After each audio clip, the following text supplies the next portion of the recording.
This is probably one of the hardest things I've ever tried to do on a loco. Is try and realign all those little all the wheels have got to be perfectly aligned in the same sort of synchronization, and the bar's got to go into the piston housing because that moves backwards and forwards. That's got to be right. If any of these are slightly bent, then it won't operate correctly.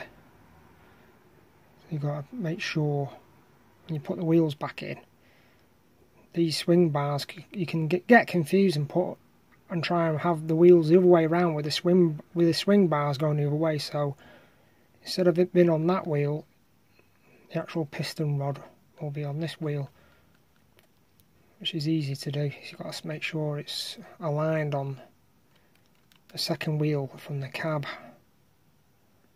Put the piston rod, especially with it having 8 drive wheels, because they're all driving, you know, all the wheels drive like the real loco. Amazing. That's a semi-tested it, it's all set up ready to go.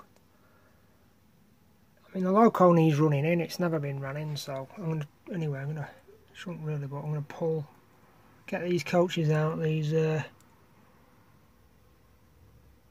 beautiful passenger observation coach. I don't know what that is, it looks like a dining car.